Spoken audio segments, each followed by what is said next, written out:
For those in HR operations, I feel like we can all relate to this. After looking at the amount of labor dollars spent on overtime, especially by the end of the year, don't you just wish that there was a way to predict when overtime's about to happen before it actually does?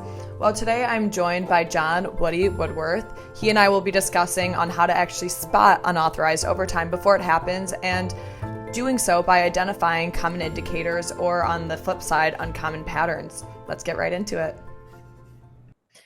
When you're doing consulting work, how often, would unauthorized overtime come up with some of the managers that you would work with? Yeah, I would say it's come up every time, but people don't know that's what they're asking about. This comes through in a conversation about, hey, Woody, we need your help in operational efficiencies or continuous improvement. And we'll get talking about what is their schedule and is it predictable and does it meet the business needs? And in most cases, the inefficiencies are driving the can't meet the business needs, which is driving the unplanned Saturday, Sundays, time and a half, double time, etc. And usually where my clients need my help is how do we find improvements in those efficiencies to create consistency. Business wants consistency. Employees want consistency in their schedule. You put something on the board that says, I'm going to work this day. I want to know I'm going to work that day. Yeah. I think that aspect of consistency is going to be a running trend in this whole webinar, right? Where that's going to be the primary indicator. And it perfectly leads me into this first topic, talking about spotting unauthorized overtime before it happens, which seems very contradictory. But again, as you said, I really think that aspect of consistency being key feeds into this pretty well. Focusing on this first slide, if we share our screen here, common indicators of unauthorized overtime, what that looks like, maybe these top 4 common indicators that we laid out here from a greatworkforce.com article. My question for you, John, is what are some common indicators that unauthorized overtime might be occurring? Yeah. So as we talk about this topic, I first want to say, I'm a very relational person. Relationships with employees are very important in culture. And at times, probably during this conversation, it's going to sound like, well, you got to put these guidelines in place. You feel like you're the police a little bit. So I just want everyone to have the context. I'm coming from strong culture is the rock. Fundamentally, I think 3 things. One is on this unauthorized, an employee doesn't have knowledge. They don't know that I need, overtime authorized, or I don't know what the guidelines are. To me, that employee cares. There's a lack of understanding. The guidelines, the rules, etc., haven't been explained. I didn't know I needed authorization. I was trying to do the right thing. I was a mechanic working on equipment that was down, and it carried past my shift. I'm trying to do the right thing. That employee cares. Then there's the intentional act.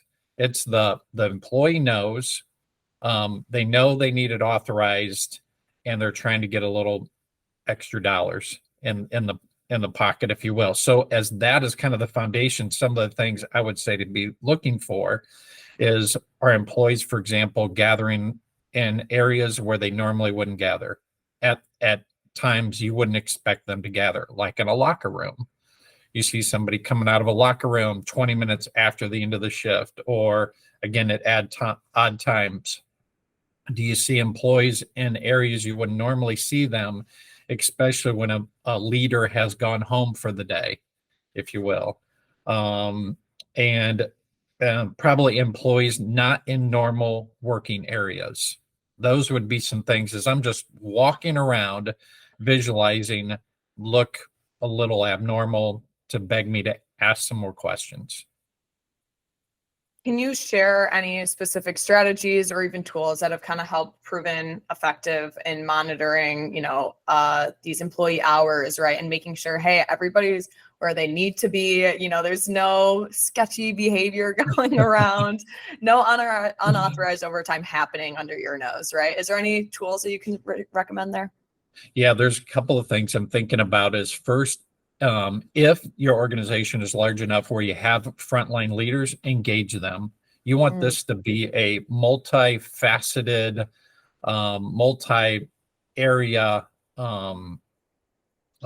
key performance indicator, not just HR's monitoring, but operations has ownership in this key performance indicator. So you want frontline leaders engaged, especially in the approval process.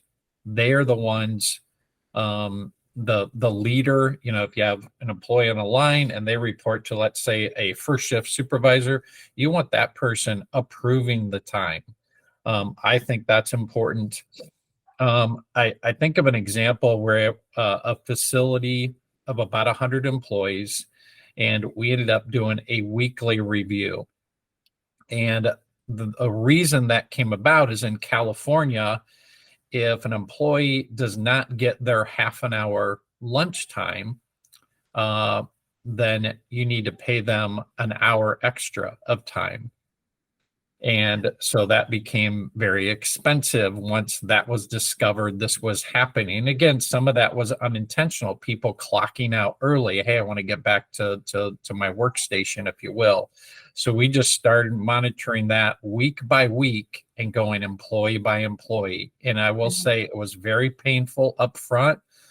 There was some intentionality of me calling that meeting to cause a little pain of like, that we're going to have to go employee by employee, make sure people understand what's happening and also what the consequences are of not adhering to what the guidelines were that we had.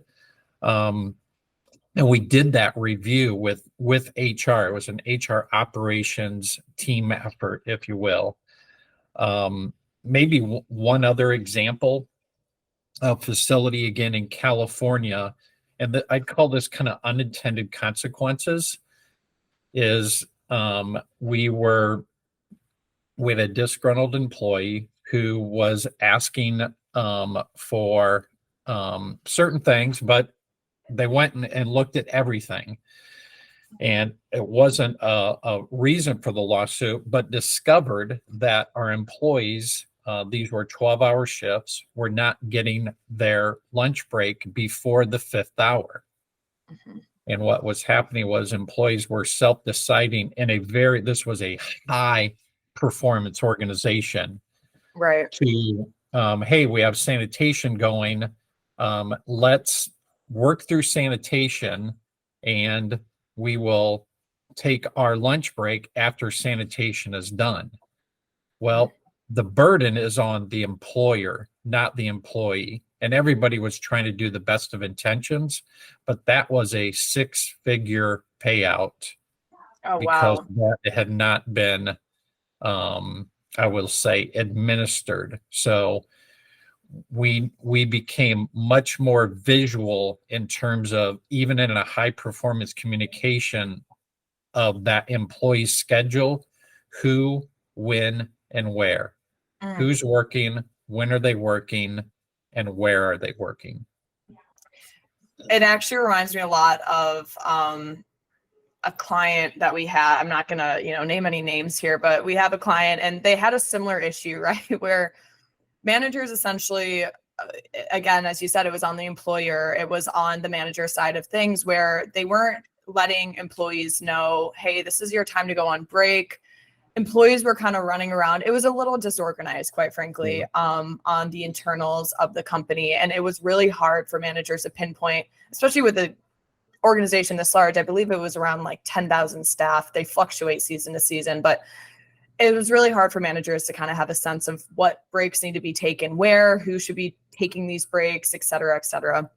Finally, they got on board with Workforce, right? They have the time tracking app, and this pretty much allows managers to actually get notified on their phones on the on the workforce.com app saying, hey, this employee hasn't taken their break yet, or hey, this employee needs to take a break in a couple minutes, in an hour or so. Make sure you let them know, or hey, this is the employee you kind of need to be chasing down right now. And it really made it a lot more streamlined for managers to actually go ahead and do that, right? And make sure, hey, these are the FLSA laws that we are abiding by. Here's what we need to do. And especially in states like California, right? It is so strict, and employees are so educated in today's day and age where they are able, you see lawsuits popping up every day, a lot of those being in California because the employee laws are so strict there.